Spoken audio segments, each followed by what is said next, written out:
সময়টা ২০০১ সালের ২৫ ডিসেম্বর। তৎকালীন বিএনপি জামায়াত সরকার ঘোষণা করে ২৩ শীর্ষ সন্ত্রাসীর নাম। তাদের অন্যতম ছিলেন সুব্রত বাইন।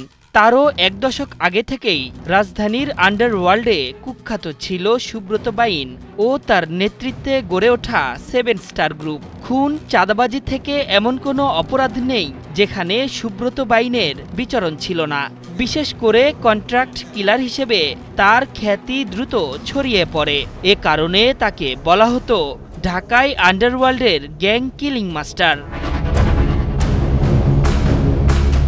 রাজধানী ছাপিয়ে দেশের বিভিন্ন জেলাতে ডাবল থেকে ট্রিপল মার্ডারের মতো অভিযোগ রয়েছে সুব্রত বাইনের বিরুদ্ধে। তার অপরাধের গণ্ডি শুধু দেশেই নয়, সীমানা পেরিয়ে ভিন দেশেও তৎপর ছিলেন তিনি। মুম্বাই থেকে শুরু করে দুবাই আন্ডারওয়ার্ল্ডের সঙ্গে ঘনিষ্ঠ যোগাযোগ রাখতেন। শোনা যায় কুখ্যাত মাফিয়া ডন দাউদ ইব্রাহিমের সঙ্গেও একাধিকবার দেখা হয়েছে তার। তবে কে এই সুব্রত বাইন? পুলিশের খাতায় তার পুরো নাম ত্রিমাতি সুব্রত বাইন। বহুদিন ঢাকার আন্ডারওয়ার্ল্ড কাঁপিয়ে ভারতের কারাগারে কিছুদিন বন্দী ছিলেন। সুব্রত বাইনের আদিনিবাস বরিশালের আগৈলঝাড়া থানার জোবরাপাড় গ্রামে। শৈশব কৈশোর কেটেছে সাদামাটা। তবে সুব্রতর জীবনের মোড় ঘুরে যায় রাজধানীর সিদ্ধেশ্বরী কলেজে ভর্তি হতে গিয়ে। সেখানকার এক নেতার সঙ্গে পরিচয় হলে কলেজে আর ভর্তি হওয়া হয়নি তার। তখন থেকে খাতা কলমের বদলে হাতে ওঠে অস্ত্র। ১৯৯১ থেকে ১৯৯৪ পর্যন্ত ৩ বছরের মধ্যে ত্রাসের রাজত্ব কায়েম করে আন্ডারওয়ার্ল্ডে জায়গা পোক্ত করেন। এরপরই তার নেতৃত্বে মগবাজারে একটি সন্ত্রাসী চক্র গড়ে ওঠে।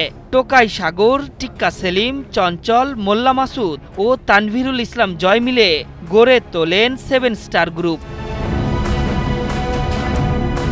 ১৯৯১ সালে আগারগাঁওয়ে মুরাদ খুনের ঘটনায় সুব্রতর যাবজ্জীবন হয়। ১৯৯৭ সালে গোয়েন্দা পুলিশের জালে আটকা পড়েন সুব্রত বাইন। বছর দেড়েক জেলে থাকার পর জামিনে বেরিয়ে যান। এরপর যেন তিনি আরও বেপরোয়া হয়ে ওঠেন। তবে মুরগি মিলন নামে এক সন্ত্রাসী খুন হওয়ার পর এই অভিযোগ মাথায় নিয়ে সুব্রত বাইন দেশ ছেড়ে পালান। দেশ থেকে পালিয়ে সুব্রত আত্মগোপন করেন কলকাতায়। সেখানেও অপরাধ জগতে জড়িয়ে যান। ফতে আলী নামে সন্ত্রাসী কার্যক্রম পরিচালনা করতেন। তবে বছরের মধ্যেই তাকে গ্রেপ্তার করে কলকাতা পুলিশ। এরপর পালিয়ে যান নেপালে। সেখানে স্থানীয় পুলিশের হাতে গ্রেপ্তার হয়ে ভাদ্রপুর জেলে যেতে হয়। পরে তাকে নেওয়া হয় ঝুমকা কারাগারে। ২০১২ সালের ৮ নভেম্বর ওই কারাগার থেকে ৭৭ ফুট লম্বা সুড়ঙ্গ দিয়ে পালিয়ে যান সুব্রত।